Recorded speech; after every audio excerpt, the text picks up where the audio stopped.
un moment, quand j'étais chef camp à Melchtal, un moment, en fait, j'avais plus, quoi, en fait, la soirée, elle était sympa, mais en fait, je sentais rien, vraiment rien.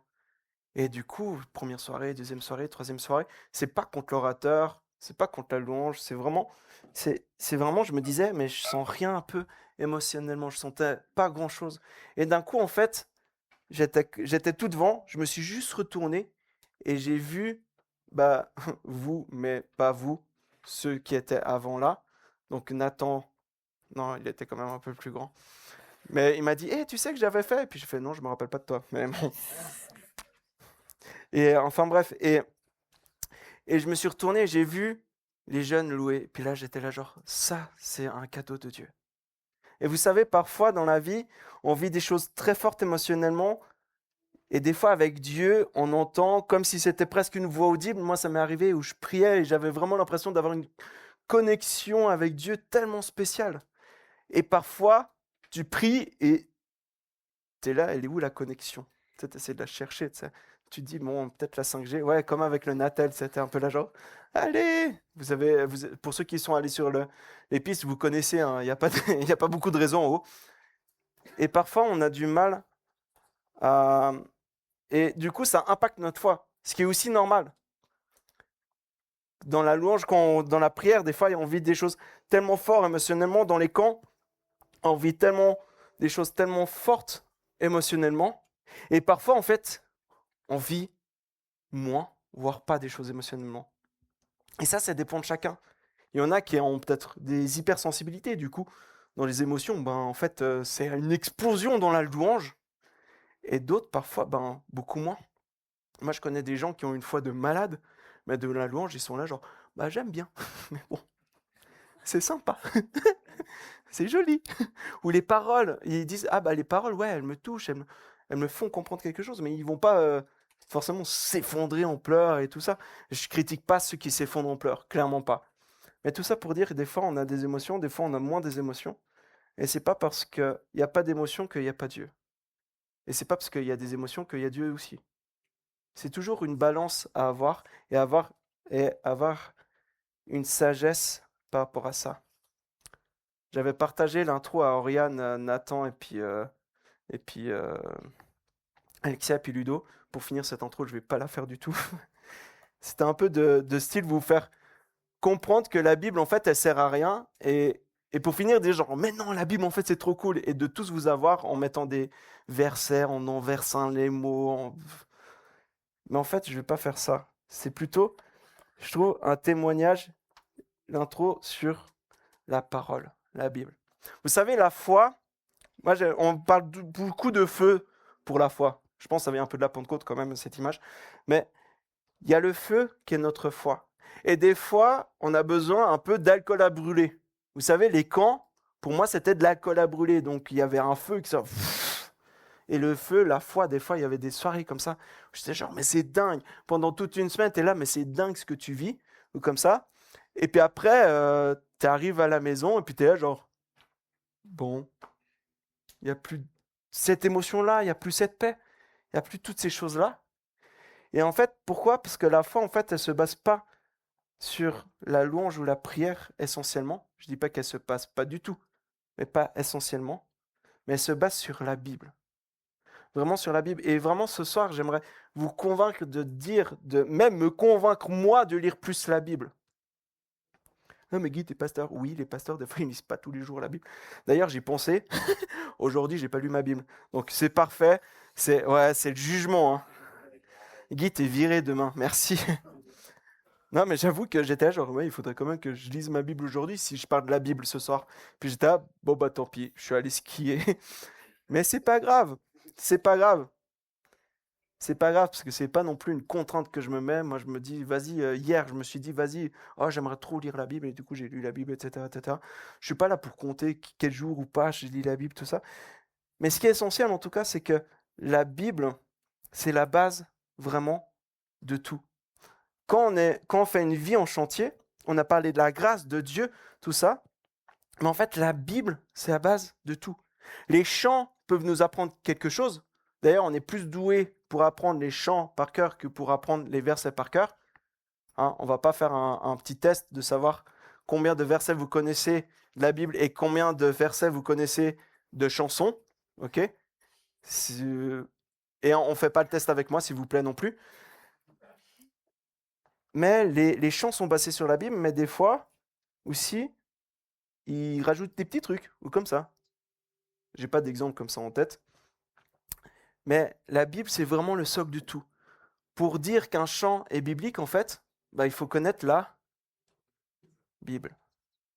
Ça se tient. Bah ouais. Logique.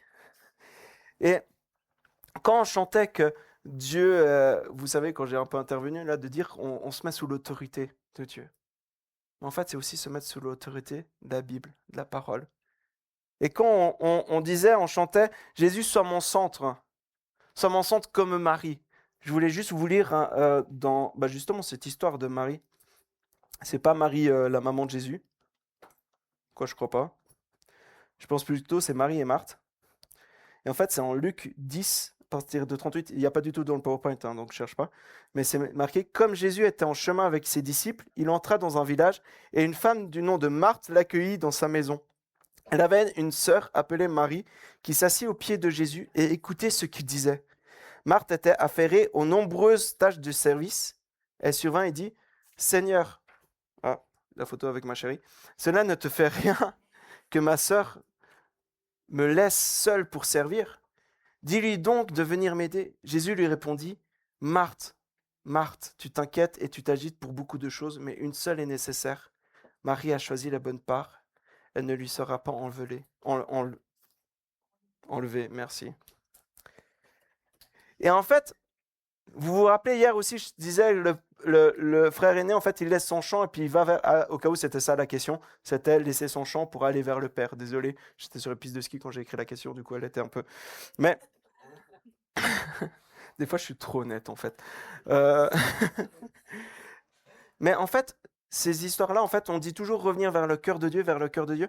Oui, la prière et la louange, c'est aussi des moments dans le cœur de Dieu. Mais en fait, si tu veux vraiment, vraiment connaître Dieu, en fait, faut pas aller dans les chants de louange ou la prière, pas seulement, mais il faut surtout et surtout aller dans la parole, dans la Bible. Et je suis d'accord que certains passages sont un peu, comment dire, chiants, ok? Soyons honnêtes, des fois, on lit, moi, des fois, je lisais la Bible et j'étais genre, Seigneur, je sais que c'est ta parole, mais les généalogies, là, c'est intéressant, mais qui est le fils de qui voilà, ou des fois, prenez le mouton, égorgez-le, tout ça. Ouais, c'est intéressant, mais en fait, la parole, c'est vraiment la Bible. La Bible, bah oui, la parole, c'est la Bible. Mais c'est vraiment le fondement de notre foi. Si la grâce et Dieu est le fondement de notre fondation, un peu de la maison, en fait, la Bible, c'est comme le ciment de nos murs. Ok, nos ciments, nos murs, ou comme vous voulez. C'est vraiment ça qui fait tenir la maison, en fait. C'est la Bible. Quand Marie va au pied de Jésus, en fait, elle écoute Jésus. Et nous, notre écoute de Jésus, oui, c'est peut-être à travers la louange, à travers la prière. Vous me suivez, hein, je ne dénigre pas du tout la louange et la prière. Mais en fait, en premier lieu, en fait, écouter les paroles de Jésus, c'est la Bible. Et c'est même, quand on parle de parole de Dieu, de Bible, en plus, je crois que c'est... Attends. Jean 1:1, au commencement, la parole existait déjà, la parole était avec Dieu et la parole était Dieu. Et en fait, il parle de Jésus. Jésus est la parole. Et en fait, dans la parole de Dieu, en fait, on a les paroles de Jésus, on a les paroles de Dieu lui-même. La Bible, c'est la base. Et aussi, s'il vous plaît, soyez des fois un peu chiant avec vos pasteurs ou vos responsables. Je m'explique. Puisque comme ça, dit comme ça a l'air bizarre. Mais quand on vous dit quelque chose, même là, pendant le camp, ce que vous entendez là, moi, je ne suis pas parole d'évangile. Je ne suis pas la Bible. Heureusement d'ailleurs. Ok ? Tout ce que je dis n'est pas forcément 100% vrai. J'essaye d'être le plus basé sur la Bible, sur la parole, mais peut-être, je peux un peu me tromper. J'ai pas intérêt parce que la Bible, elle dit que ceux qui enseignent et puis ceux qui prêchent, ils ont intérêt de faire attention, sinon ça va barder pour eux. Du coup, j'ai pas intérêt, ok ? Mais je me base au maximum sur la Bible. Et c'est à vous aussi, en tant que chrétien, en tant que ou en tant que cherchant Dieu, peut-être pas encore chrétien, c'est à vous de contrôler tout ce qu'on vous dit dans la Bible. C'est à vous de lire les évangiles. C'est pas seulement à l'église, c'est pas seulement... c'est pas seulement à l'église, en fait. C'est à vous de lire un peu la Bible. Alors je sais qu'il y a des champions ici de lecture de Bible. Je pense qu'ils l'ont même lu plus que moi. Mais la Bible, si tu connais pas la Bible, en fait, tu pourras pas fonder ta vie sur Dieu. Ça peut être hyper chaud de dire comme ça, mais en fait, c'est vrai. Plus je lis la Bible, plus ma relation avec Dieu est profonde. Plus je lis la Bible, plus j'ai lu la Bible ces derniers mois, honnêtement, ces derniers mois, j'ai jamais lu autant ma Bible, et c'est un truc de fou. Il y a des péchés qui s'en vont, il y a la joie qui vient, et c'est quelque chose qui est incroyable. Pour finir, en fait, je suis juste là et j'adore Dieu en ouvrant la Bible. Et ce soir, j'aimerais vraiment vous encourager à lire la Bible. Du coup, t'arrives, je ne sais pas si tu es sectionné sur PowerPoint. Voilà, parfait. Alors ça, c'était l'autre intro. Hop, ça, c'était encore l'autre intro. Et le titre de ce soir, c'est « Lis, prie et loue ». Je ne dis pas juste lire la Bible. Prier et louer, c'est important pour la foi aussi. Parce que ça permet de dire des choses à Dieu. Ou de demander des choses à Dieu. Mais en fait, pour demander des choses à Dieu, il faut un peu le connaître. Ok ? Et la Bible, en fait, c'est, si tu veux savoir quelque chose de Dieu, vous savez, des fois, on est là dans la prière, Seigneur, révèle-moi. Et des fois, il nous révèle dans la prière, clairement, des choses sur lui. Mais en fait, si tu lis pas la Bible, la Bible, c'est le meilleur moyen pour avoir une révélation de Dieu, de qui est Dieu. C'est simple. Même si des fois, elle est un peu compliquée, cette Bible. On est d'accord. Donc, lis, prie et loue. Donc, la Bible, c'est la base. Attention, vous êtes prêts pour ceux qui prennent des notes? Là, ça va aller. Ok? Ça, c'est les 5 piliers de la foi chrétienne. Ceux de la HET, ils sont là genre, oh, trop cool, des révisions. Non, mais ça, c'est les 5 piliers de la foi protestante, et du coup protestante évangélique. C'est sola scriptura, sola fide, sola gratia, solus Christus, soli Deo gloria. Il y a qui a fait du latin ici? Waouh, il y a qui s'en souvient encore de son latin? Oh! Pour ceux qui n'ont pas fait du latin, alors, donc, sola scriptura, c'est par l'écriture seulement. Sola fide, c'est par la foi seulement. Sola gratia, c'est par la grâce seulement. Ça, on a vu ça hier, par la grâce seulement. Solus Christus, c'est Christ seulement. Et soli Deo gloria, c'est à Dieu seul soit la gloire. Et parfois, on l'oublie un peu.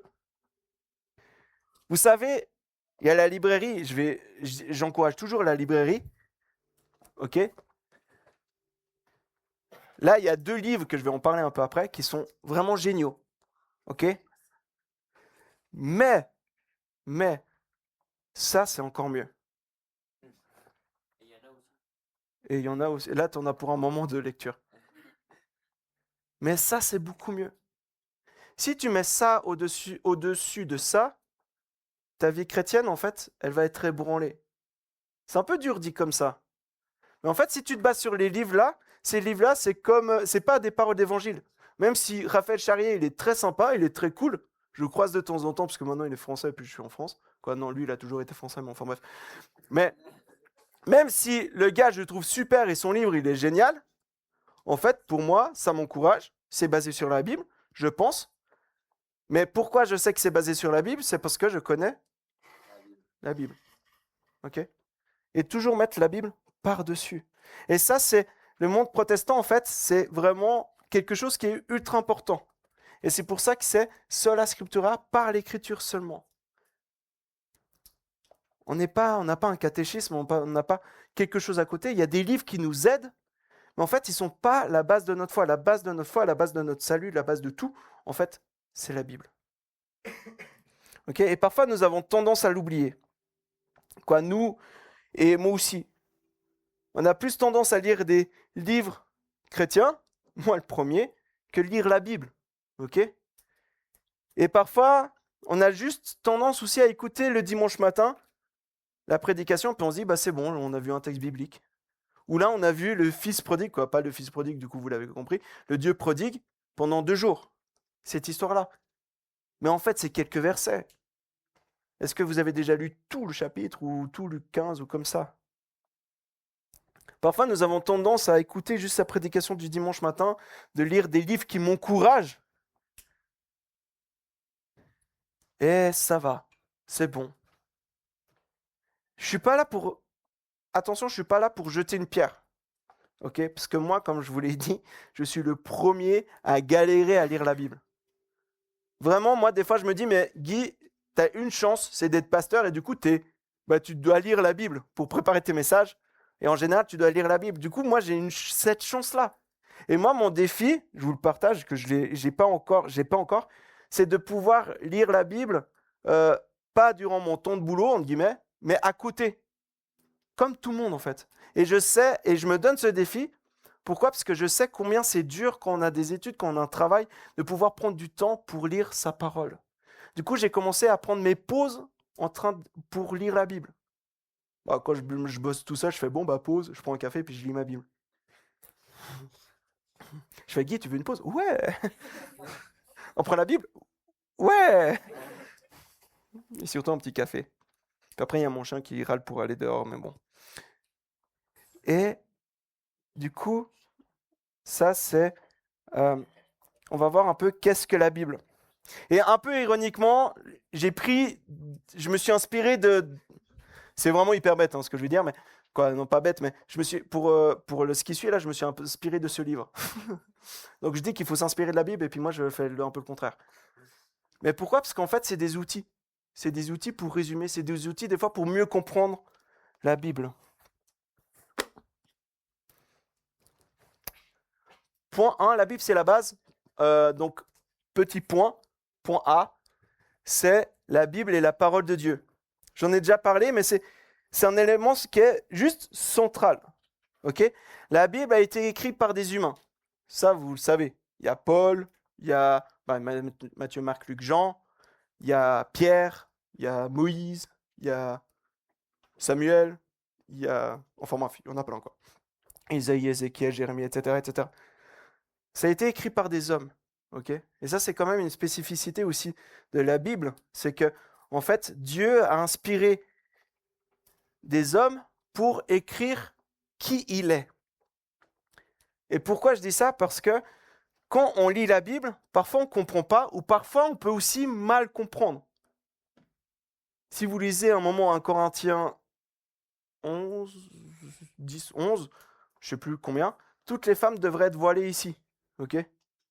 En fait, comme on sait que historiquement, merci Salomé, comme on sait historiquement que c'était, quoi, je me rappelle même plus des arguments, pourquoi j'ai pris ce truc, mais comme c'était historiquement comme ça, ben en fait, il fallait faire ça comme ça. Ça veut rien dire ce que j'ai dit, mais vous avez compris. Voilà, merci. Ok? Et du coup, dans le contexte historique, en fait, Paul demande de porter le voile. Mais c'est le contexte précis de Corinthiens au 1er siècle. Pas pour nous.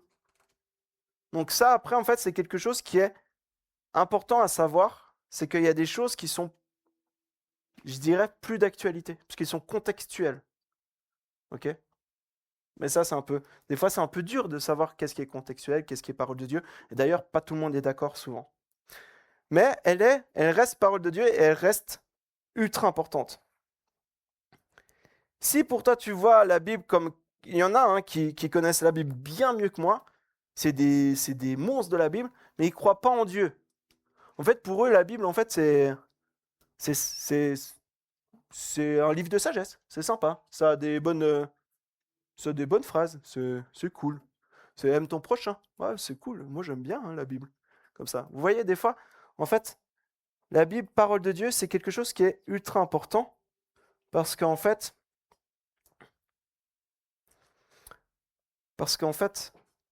après, elle aura une autorité. On va voir, il y a tout qui découle de ça. Et en fait, la Bible, même elle se dit qu'elle est parole de Dieu. Elle dit « Sachez avant tout qu'aucune prophétie de l'Écriture, donc de la Bible, n'est une affaire d'interprétation personnelle, car ce n'est jamais par une volonté d'homme qu'une prophétie a été apportée, mais c'est poussé par le Saint-Esprit que des hommes ont parlé de la part de Dieu. » Donc c'est poussé par le Saint-Esprit, mais c'est les hommes qui parlent. Mais ça reste parole de Dieu. Et comme je le disais, en fait, la Bible, du coup, elle détient... Ah, il y a le C qui est arrivé. Bon, bah tant mieux pour vous. Donc, elle détient l'autorité. Elle détient l'autorité dans nos vies. Comme elle est la parole de Dieu, bah en fait, et Dieu, qui est Dieu? Dieu est le roi des rois. Il est au-dessus de nous. Il a toute autorité sur nous. Il est souverain. C'est lui le big boss de tout, de nos vies et de tout. Et si la Bible parle de Dieu et elle est parole de Dieu, du coup, en fait, elle doit être au-dessus de tous les livres, même au-dessus de notre vie. Vous savez, parfois, on aime bien les livres comme ça, parce que soit ils sont un peu doux, ou soit, vous savez, on se dit genre, oh, il y a un sujet qui m'intéresse. Ah bah tiens, je vais prendre sur le repos par hasard. Parce que c'est le seul truc qui me vient en tête, parce que j'ai que ça dans la tête maintenant. Mais ah tiens, je vais prendre un livre sur le repos. Mais en fait, si on fait toujours des livres qui t'intéressent, en fait, comment tu vas pouvoir être challengé et puis comment tu pourras avancer dans ta foi? Et ça, c'est quelque chose qui est ultra important. Et elle détient l'autorité et parfois, c'est dur de voir cette autorité dans la Bible. Des fois, on lit quelque chose et on fait genre, oui, mais Seigneur, est-ce que là, ça serait pas par hasard un peu contextuel de l'époque? On se dit, ouais, mais ça, Seigneur, franchement, ouais, on peut s'arranger. Ok? Ou est-ce que je me dis genre, waouh, ok, je dois me remettre en question. Ok, je suis encore en chemin. Ok, je vais aller plus loin. Et du coup, vous l'avez déjà, la Bible est parfaite et sans erreur.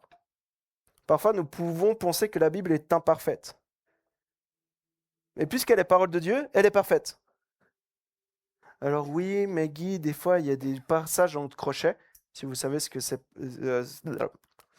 si vous ne savez pas ce que c'est, des fois, dans les passages bibliques, il y a des petits crochets. Et des fois, c'est pour dire, on ne voit pas ça dans toutes les traductions, dans tous les manuscrits qu'on a. Et du coup, on n'est pas vraiment sûr à 100% que ce mot ou cette phrase ou ce bout de paragraphe, bon, le bout de paragraphe, il n'y en a qu'un, mais vraiment, quoi, plusieurs en fait. Il y en a plusieurs. C'est pas vraiment peut-être dans la Bible. Oui, peut-être, mais ça ne veut pas dire qu'elle est sans erreur, parce qu'en fait, elle est sans erreur dans le sens où ce qu'elle dit de l'homme et ce qu'elle dit de Dieu, elle est parfaite. Dans tous les sujets, elle est parfaite. En théologie, on parle d'inhérence. Ça veut dire que la Bible ne se contredit pas. Parfois, on lit l'Ancien Testament, on dit Ancien Testament, Dieu méchant. Okay? Nouveau Testament, Dieu gentil. Puis on fait un peu une séparation, on dit genre méchant, gentil. Il est méchant avant, après il devient gentil. Et quand vous lisez vraiment le Nouveau Testament, Dieu, des fois, il est un peu... Apocalypse, où Jésus, il dit quand il y aura les jugements, ou comme ça, où je vous disais comme quoi les prédicateurs, tout ça, quand vous faites des prêches, bah, vous allez être plus sévèrement jugés, ou comme ça. Bah, en fait, il y a des nuances. Et du coup, elle ne se contredit pas. C'est l'inhérence, elle ne se contredit pas entre la Bible. Ah, ça c'est beau, c'est une petite citation. Ouais, petite citation. Pour une fois réfléchi, Théologie pour tous, j'ai oublié de dire à la librairie d'en prendre. C'est un gros truc comme ça. Si vous voulez, alors ne le lisez pas, c'est indigeste. Quoi, non. J'en connais qui l'ont lu comme ça, je ne sais pas comment ils ont fait. Mais si vous avez des questions, des fois, la Bible répond tout. Et en fait, des fois, il y a des outils pour nous aider. Et cette situation, si vous voulez, je pourrais vous envoyer les PowerPoint, il n'y a pas de souci. Et cette situation, elle dit, une grande partie du problème vient du fait que l'on plaque sur l'écriture des canons d'exactitude qui ne sont pas adaptés à sa nature et à son but. Il va expliquer ce que ça veut dire.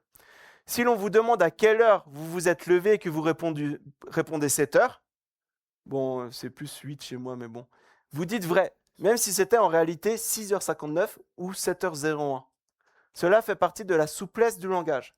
Si vous posez par contre la question à l'horloge atomique de Greenwich, la même réponse ne sera pas satisfaisante et sera même fausse. On attend plus de précision d'une horloge qui est la référence mondiale que d'une personne à peine réveillée. La vérité biblique s'adapte parfaitement à la souplesse du langage humain qu'elle utilise sans tomber dans l'inexactitude. Donc en gros, la Bible, elle ne se contredit pas, même si parfois on a l'impression qu'elle se contredit un peu. Mais en fait, quand on creuse vraiment, quand on regarde dans la Bible dans son ensemble, on se dit, mais en fait, non, elle se contredit pas. Mais pour voir la Bible dans son ensemble, il faut là. Voilà. Du coup, d'ici la fin du camp, on lit la Bible tout en entier, ça vous dit? Mais vous êtes des malades. Ah, elle est chaud. On dort pas et puis... Je crois que c'est quoi? C'est 72 heures pour la lire en entier? Hein? Je crois que c'est 72 heures, non? Je sais plus. Allez, prochain point. En fait, vous parlez parce que vous êtes en train d'organiser les plans, c'est ça? Ah, vous êtes trop fort, vous êtes trop chaud. Donc la Bible, c'est la base. Et en fait, le dernier point, c'est la Bible est claire. Et j'avoue que quand j'ai lu ça, j'étais genre, clair. Et c'est vrai que la Bible, parfois, elle peut être compliquée. Il y a des personnes, d'ailleurs, qui passent leur vie entière sur un petit texte. Une fois, en école de théologie, on avait un devoir. C'était sur un moment dont juge, il y a Dieu qui fait reculer le soleil. Okay, on a dû faire un devoir sur ça. J'ai trouvé, je ne sais plus, 10, 20 versets, peut-être un truc comme ça. J'ai trouvé un livre de 300 pages sur ça, mais juste pour parler du texte, même pas pour le commenter. Pour savoir si c'était bon, quel texte il fallait prendre, tout ça. Moi, je me suis dit, mais le gars qui a fait 300 pages sur ça, mais il y en a qui sont 300 pages sur 20 versets, quoi. Et en plus, il n'avait même pas encore commenté. Donc s'il avait fait encore un commentaire, je pense que là, la Bible est claire. La Bible est aussi claire à comprendre. Et franchement, là, je parlais de ça, mais il ne faut pas non plus avoir un doctorat en théologie pour la comprendre. Il y a CRC et puis Sephora. Salomé qui disent oh, c'est bon, je vais arrêter la HET du coup. Je dis pas ça. Mais en fait, il y a toujours une simplicité aussi dans la Bible. Moi, mon livre préféré, c'est l'Évangile de Jean. Et il y a le prof, en fait, certains, vous le connaissez, c'est David Richir.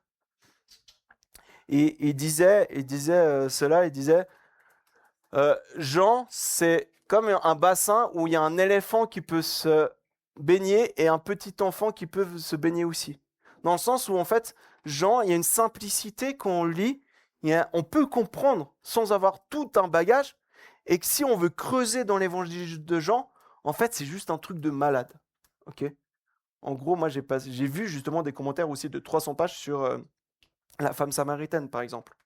Il y a des trucs de fou. Et du coup, c'est ça aussi qui est passionnant dans la Bible. C'est qu'on va toujours comprendre quelque chose. Même si on connaît les histoires, en fait, on va toujours être interpellé. Et j'ai envie de vous dire, c'est pas grave si vous ne comprenez pas. Moi, parfois, je lis, et parfois, je vous parle de cette année, je ne vous parle pas d'il y a 10 ans. Parfois, je lis le texte, et je lis, et puis je fais « Hein? Quoi? Mais qu'est-ce qu'il veut dire par là ?» Et je dois aller chercher mes commentaires, ou sinon je fais « Hein? Quoi? » Bon, ok. Ça dépend de mon envie. Non, mais soyez honnêtes, parfois la Bible, elle est compliquée. Et il y a parfois des textes que j'ai compris vraiment en les relisant. D'un coup, je fais genre « Ah, mais ça veut dire ça !» Et des fois, tu es là, mais purée, mais pourquoi j'ai pas compris ça avant? Et d'ailleurs, dans les textes, vraiment les évangiles, quand vous lisez les évangiles, c'est vraiment l'histoire de Jésus, c'est écrit pour tout le monde. Et Paul, en Romains et puis en Corinthiens, en fait, il n'écrit pas juste des personnes, mais en fait, il écrit à toute l'Église. Il n'écrit pas juste aux responsables ou à ceux qui ont fait des études. Et à l'époque, il y en a plein qui ne savaient même pas lire. Mais il écrit vraiment à toute l'Église, pour enseigner toute l'Église, les personnes débutantes dans la foi ou les personnes avec peu de connaissances. La parole de Dieu a été écrite pour tout le monde. J'ai entendu des témoignages. Il y en a un au Cèdre qui s'appelle Georges. Il y en a qui le connaissent ici, sûrement. Georges, ce fameux Georges, il est incroyable. On lui a donné une Bible dans la rue. Il a fait merci, ok. Il a mis dans dans une étagère, il a plus touché pendant 1 an, 2 ans, je crois. Covid, il est en arrêt, il prend la Bible. Qu'est-ce qu'il lit en premier? Il se dit, bon, j'ai le Covid. Il lit quoi? Bah, évidemment, il va lire Apocalypse. Pour ceux qui ne connaissent pas Apocalypse, c'est quand même un peu spécial. C'est la fin des temps. Apocalypse, ça veut dire révélation. Et puis du coup, c'est un peu des trucs avec des yeux, quoi. C'est vraiment un peu... C'est spécial, on va dire. Et du coup, il a rien compris. Et j'étais là, genre, normal. Et après, en fait, il a lu les évangiles. Et c'est comme ça qu'il s'est converti. Il est arrivé à l'église. En fait, il était déjà converti. Il est arrivé, il fait, ouais, je cherche une église parce que je connais Dieu et tout ça. Et en fait, c'est juste en lisant la parole. En lisant la parole.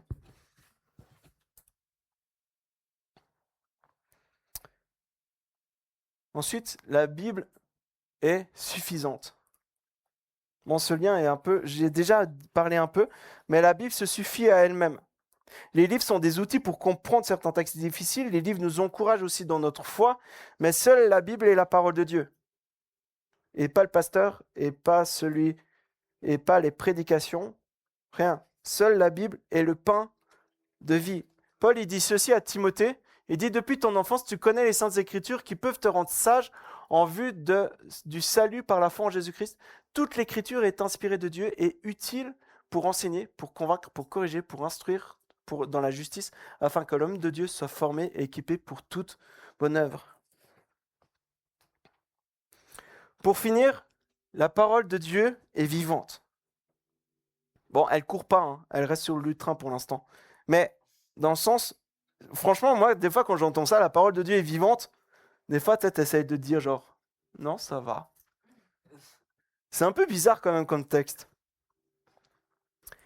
Et en fait, c'est Pierre qui dit ça, il dit, en effet, vous êtes nés de nouveau, non pas d'une semence corruptible, mais d'une semence incorruptible, grâce à la parole vivante et permanente de Dieu.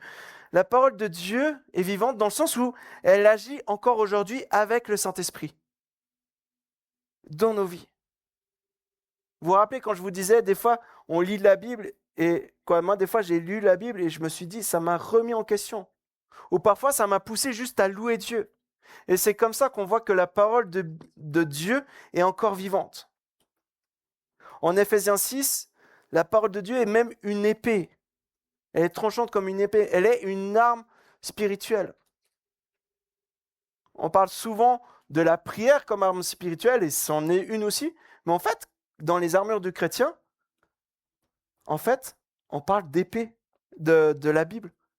Parce qu'après, la prière est aussi basée sur la Bible. En hébreu, c'est dit, en effet, la parole de Dieu est vivante et efficace, plus tranchante que toute épée à 2 tranchants, pénétrant jusqu'à séparer âme et esprit, jointure et moelle. Elle juge les sentiments et les pensées du cœur. Aucune créature n'est cachée devant lui. Tout est nu et découvert aux yeux de celui à qui nous devons rendre compte. Et je vous parlais avant de l'histoire de Georges. Et c'est ça qui est arrivé. C'est parce que la parole de Dieu est encore vivante et elle agit encore aujourd'hui qu'il s'est converti à travers la parole de Dieu, à travers l'esprit. Lorsqu'on lit la parole de Dieu, notre vie se transforme peu à peu.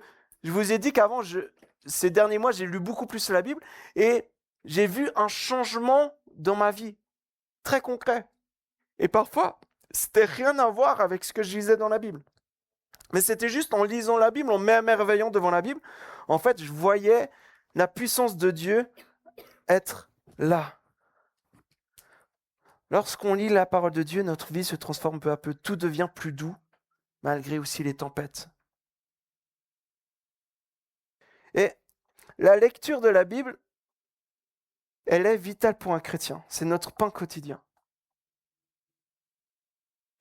Si vous lisez la Bible, le nombre de fois où il est écrit qu'il faut lire les Écritures ou qu'il faut enseigner les Écritures, c'est 1000 fois plus, je n'ai pas les chiffres, mais c'est beaucoup plus que louer et prier. Ça ne veut pas dire qu'il ne faut pas louer, ça ne veut pas dire qu'il ne faut pas prier. On est d'accord. Et là, c'est un peu cache mon deuxième point, mais c'est un disciple, ça lit sa Bible. Et je vous rappelle, encore une fois, je sais combien c'est dur de lire la Bible. Et mon but, c'est pas de vous culpabiliser, de vous lancer la pierre, parce que sinon, moi, je serais le premier par terre en train d'être lapidé, ok? Déjà de 1. Mais de vous encourager à lire la Bible. Je pense que ça fait pas loin de 10 ans que je prie, pas chaque jour, mais que je prie régulièrement de dire « Dieu, aide-moi à avoir plus soif de ta parole, à plus lire ta parole. » Et j'ai essayé plein de trucs, j'ai essayé de me mettre la pression avec des plans de lecture, tout ça tous les jours. Puis après, je loupais le plan de lecture et puis je disais « Ah non, je suis trop nul !» Et puis après, pour finir, t'arrêtes parce que tu culpabilises plus qu'autre chose. J'ai essayé plein de techniques. Et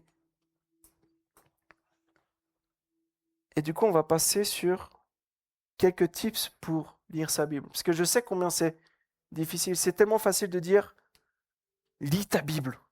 Vous avez sûrement entendu tellement de fois, si vous avez grandi dans une église, « Mais lis ta Bible ». Mais lis ta Bible. Moi, j'ai entendu 1000 fois.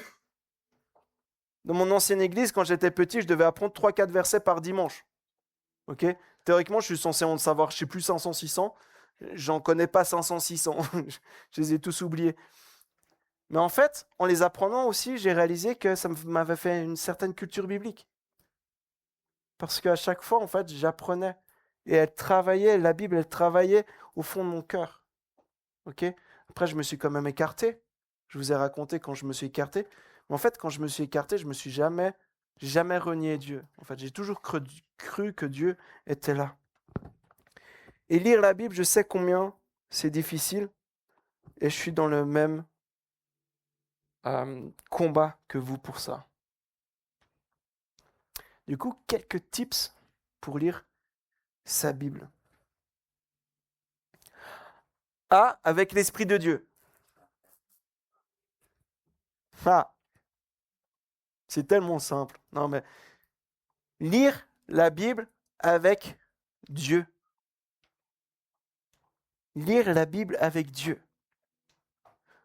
En école de théologie, on nous disait ceci en première année, on nous disait, c'est pas parce que tu travailles sur la Bible et que tu travailles sur plein de choses de théologie que tu vis ta relation avec Dieu.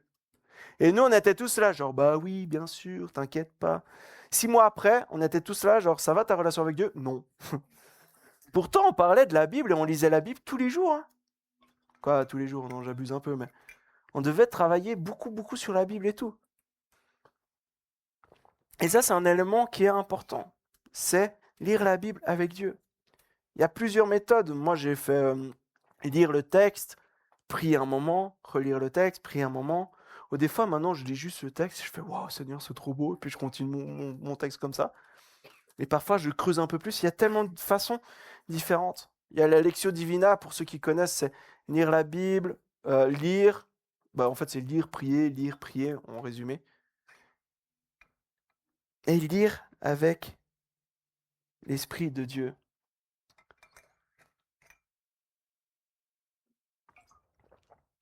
Jésus lui répondit, « Si quelqu'un m'aime, il gardera ma parole et mon Père l'aimera. Nous viendrons vers lui et nous établirons domicile chez lui.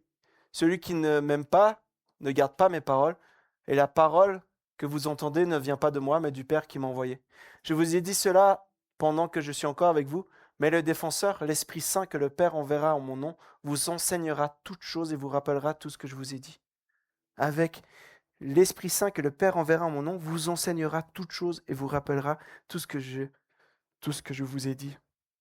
Là, il parle aux disciples, et c'est comme ça, les disciples aussi, on peut écrire les évangiles, on peut tout écrire. Mais en fait, l'Esprit continue d'enseigner à travers sa parole. Donc, A, avec l'Esprit. B, avec humilité. Ça, je crois que c'est le truc que j'aime pas. C'est Jacques 1, verset 22-25, qui dit « Mettez en pratique la parole et ne vous contentez pas de l'écouter en vous trompant vous-même par de faux raisonnements. » Vous savez, parfois on lit la Bible et on dit, comme je vous disais un peu, « Ouais, non mais ça c'est pas pour moi. » Ou ça c'est pour plus tard, etc., etc. Ou sinon on se dit, « Non mais Dieu, en fait, il voulait pas vraiment dire ça. Dieu, il n'y a pas de sainteté, de justice, il va pas punir les gens, etc. Quoi, il y a pas d'enfer, ou il y a pas... » Et moi je dis, hein, il y aura un enfer et un paradis, mais enfin il y a la mort qui est là. Et en fait, des fois on dénature, on essaie de déformer la parole de Dieu. Et ça, il faut vraiment faire attention.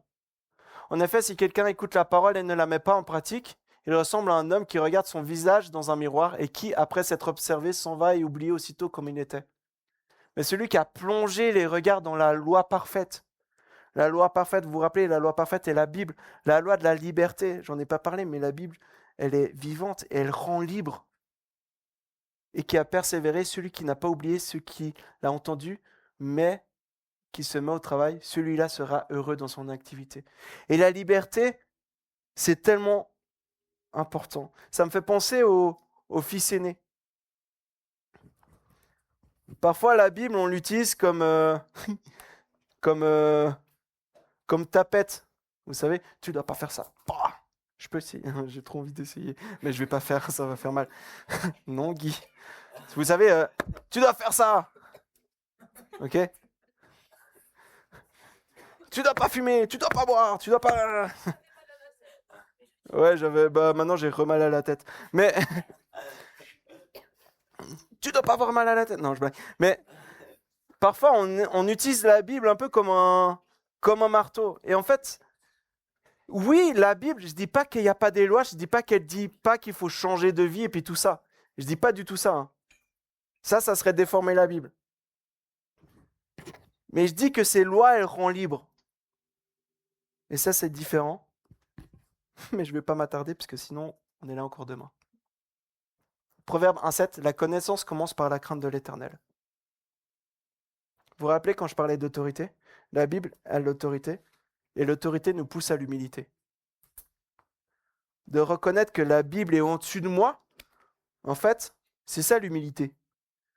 De penser que la Bible est en dessous de moi, ça c'est de l'orgueil. Et plein de fois, moi je pense que je suis plus malin que la Bible. Hein. Vu comment je vis, parfois je me sens beaucoup plus malin que la Bible. Et c'est pour ça qu'il y a la grâce aussi. N'oublions pas la grâce. Hein. Bon après, tout bête, hein. Quoi tout bête non, mais après il y a des outils. Il y a les bibles d'études, j'en ai même pas pris une, mais il y a les bibles d'études, comme bible d'études, je peux vous conseiller pour ceux qui veulent un peu, il y a la bible de la Summer d'études qui est vraiment bien, ou Nouvelle Vie, qui est aussi vraiment bien. Pour les femmes, il y a la bible des femmes avec notes, qui est aussi vraiment bien, il paraît. Enfin bref, il y a plein de bibles d'études, comme ça. Il y a des plans de lecture aussi, ou sinon, avec le Natel ou avec le Natel, il y a une application qui s'appelle YouVersion. Je ne sais pas si vous connaissez. C'est Bible, mais en fait, c'est YouVersion qui fait. Oui, mon accent anglais est incroyable. Et en fait, par exemple, il y a des plans de lecture. Moi, là, je suis avec des potes. Je pourrais vous montrer, mais je suis avec des potes. On est à un plan de lecture. Il n'y a personne qui est à jour. Moi, j'ai 18 jours de retard. Ok ? Il y en a qui en ont 40, je crois. C'est n'importe quoi, ce plan de lecture. Et en fait, j'écrivais un moment avec mes potes. J'étais là, genre... Mais c'est pas grave, on s'en fiche, en fait. Ok, on est en retard. Ok, voilà, on s'est un peu planté quand même, tu vois. On aurait voulu tenir, mais on n'a pas réussi à tenir. Mais en fait, continuons à lire. Finissons ce plan. Peut-être pas dans 2 ans, mais finissons-le. Et du coup, on s'encourage. Ah, je crois que je suis à 16 jours maintenant, 17 jours. J'essaie de rattraper, du coup, je lis un peu plus. Donc ça, il y a les plans de lecture. Et bon, là, c'est un gros plan de lecture, un gros plan. Il y a 2-3 chapitres par jour. Mais quand on se dit, quand tu te dis combien de temps tu passes sur Instagram, sur YouTube ou Facebook, ok? Est-ce que tu arrives à dégager? Parce que souvent on dit genre, j'ai pas le temps. Quoi, non, pardon. Je veux dire, souvent je dis, j'ai pas le temps. Ok? Et quand je regarde mon temps d'écran, je me dis, mon temps, je l'ai en fait. C'est juste que je reste sur Instagram comme un abruti. Bon, vous avez peut-être TikTok aussi maintenant, ou Snap, ou n'importe. Mais on a le temps. Et je sais combien c'est dur. Hein. Moi aussi, je suis le premier. Aujourd'hui, la preuve, je suis plus passé. On est rentré du ski avec Ludo, on était dans nos lits. Moi, j'étais sur Instagram comme ça. J'aurais pu clairement lire la Bible. Qu'est-ce que j'ai fait? J'étais sur Instagram. Puis après, il y avait, attention, vous avez passé votre temps. Ok, tac, code, et paf. On est tous dans la même galère. Hein. On est tous dans la même galère. Et c'est ça aussi qui est important, c'est de le faire ensemble. On parlait, il y a quelqu'un qui nous témoignait, c'était qui? C'était Alexia, je crois, qui nous disait qu'il y a dans un camp, après ils se sont dit, ok, dans un an il y a un nouveau camp, d'ici un an, d'ici le prochain camp, on lit toute la Bible ensemble. Pour ceux qui sont chauds, en un an, on lit tous la Bible en entier. Et du coup, il y avait quoi, une vingtaine de personnes, t'as dit? Une vingtaine de personnes qui ont fait ça. Et du coup, de faire ça ensemble, de faire ça avec des potes, vous vous rappelez, moi je fais avec des potes, on est tous en retard là. Ou de faire ça en couple. Moi je fais ça avec ma copine. D'ailleurs, j'ai pas répondu pour les plans là pour aujourd'hui. Je suis vraiment la ramasse. Mais faire ça ensemble, en fait, c'est tellement ultra important. Et en fait, ça nous pousse, ça nous aide aussi. Ça nous encourage l'un et l'autre. Tu vois, nous, nos potes, on n'est pas là genre, mais t'es nul, t'as 40 jours de retard. On est là, non, vas-y, gars. Allez, c'est pas grave, t'as 40 jours, mais c'est pas grave, vas-y, tu prends ton temps, lis un chapitre, lis un demi-chapitre, tu t'en fiches. Vas-y, allez, persévère, persévère, persévère. Et c'est en persévérant que ça sera toujours plus facile. Et ce soir, je voulais vraiment vous encourager justement à mettre la Bible au centre. On va reprendre encore un chant justement centre. On va prendre encore un chant centre. Et pendant ce chant, en fait, peut-être, je vous encourage à chanter si vous voulez chanter, mais aussi à vous poser aussi, puis à réfléchir par rapport à ça. Quelle est la place de Dieu dans ma vie? Mais du coup, est-ce que je mets vraiment la Bible au centre de ma vie? Et quand on a la Bible au centre de ma vie, en fait, ce qui est important, en fait, quand c'est la Bible qui est parfaite, qui est immuable, je ne sais pas si vous savez ce que ça veut dire, mais enfin bref, c'est la parole de Dieu. Quand on met ça comme socle de notre foi, comme mur de notre maison, comme mur de notre vie, et pas les expériences, pas nos émotions, votre foi, en fait, elle va être beaucoup plus solide. En fait, ça va être une maison qui sera solide. Moi, il y a plein de fois où j'étais là, genre, Dieu, je te sens plus. Dieu, je sais pas où tu es. Dieu, je te comprends pas. Mais en fait, je sais que dans ta parole, c'est marqué qui tu es. Et du coup, j'avais cette foi de savoir qui est Dieu. Et c'est par la parole que la foi grandit. Oui, la prière et la louange, c'est important, je répète. Mais en fait, mets pas la prière et la louange comme socle de ta foi, mais vraiment la parole de Dieu. Ok ? Et pour ceux qui veulent faire un groupe pour lire la Bible en un an, je vous laisse aller voir Cersei. Au bol. André. Ok ?